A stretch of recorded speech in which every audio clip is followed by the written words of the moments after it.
नमस्ते, मैं अविनाश हूं और आप एबीपी अनकट देख रहे हैं। कोरोना की शुरुआत हुई चीन से और फिर ये पूरी दुनिया में फैल गया। दावा किया गया कि वायरस को चीन के लैब में बनाया गया है, लेकिन चीन बार बार इसे खारिज करता रहा। लेकिन अब एक और बीमारी चीन में ही सामने आई है और इसके बारे में भी यही कहा जा रहा है कि इसके बैक्टीरिया को चीन के लैब में ही बनाया गया है। इस बीमारी का नाम है ब्रूसेलोसिस, जिसकी वजह से चीन में अब तक 3000 से भी ज्यादा लोग संक्रमित हो चुके हैं। तो क्या है ये नई बीमारी, शरीर पर इसकी वजह से क्या पड़ता है असर और कैसे अब ये चीन के लैब से निकलकर चीन में फैल गई, इसी पर मिलेगा आपको आज का बिन मांगा ज्ञान।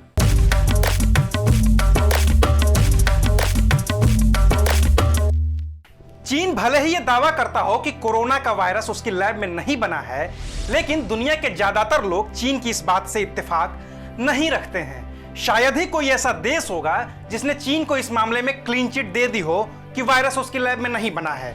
और चीन बार बार इस बात की सफाई दे रहा है कि उसने वायरस नहीं बनाया है और बार बार सबूत उसके खिलाफ ही जा रहे हैं। अभी हाल ही में यूनिवर्सिटी ऑफ हांगकांग की एक वायरोलॉजिस्ट डॉक्टर ली मेंग यान ने भी यही दावा किया था कि कोरोना के वायरस को लैब में ही बनाया गया है और इसके सबूत भी उनके पास हैं। इन्हीं सबूतों की वजह से ली मेंग यान को अमेरिका में अज्ञात जगह पर शरण लेनी पड़ी है और चीन अब भी इन दावों को खारिज करने में लगा है कि कोरोना का वायरस उसकी लैब में नहीं बना है। लेकिन अभी वो इस दावे को पूरी तरह से खारिज भी नहीं कर पाया है कि उसके ऊपर एक और बड़ी तोहमत लग गई है। इस बार भी दावा किया गया है कि चीन ने लैब में अब बैक्टीरिया को बनाया है और वहां से उसका लीकेज हो गया, जिसकी वजह से ही चीन में अब तक 3245 लोग बीमार पड़ चुके हैं। इस बैक्टीरिया से होने वाली बीमारी का नाम है ब्रूसेलोसिस। इसके बैक्टीरिया से गाय, भैंस, सूअर, बकरी, भेड़ और कुत्ते में इन्फेक्शन का खतरा ज्यादा होता है। अगर कोई इंसान इन्फेक्टेड जानवरों के संपर्क में आता है तो फिर वो भी संक्रमित हो जाता है। विश्व स्वास्थ्य संगठन यानी कि WHO का मानना है कि संक्रमित बकरी या भेड़ के दूध और उनके चीज का सेवन करने से इन्फेक्शन फैल रहा है। इस बीमारी की वजह से इंसान को बुखार होता है, पसीना आने लगता है, बेचैनी होने लगती है, भूख मर जाती है, सिर दर्द करता है और पूरे शरीर में भी दर्द होता है। इनमें से कुछ लक्षण ताउम्र इंसान के साथ रह सकते हैं और इसकी वजह से इंसान का रिप्रोडक्शन सिस्टम खत्म हो जाता है, यानी कि इंसान में नपुंसकता तक आ सकती है।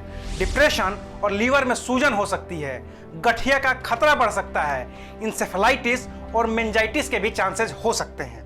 हालांकि इसकी एक सबसे बड़ी खासियत यह है कि इंसान से इंसान में इसका संक्रमण बेहद कम हो रहा है और अभी तक इसे देखने को नहीं मिला है।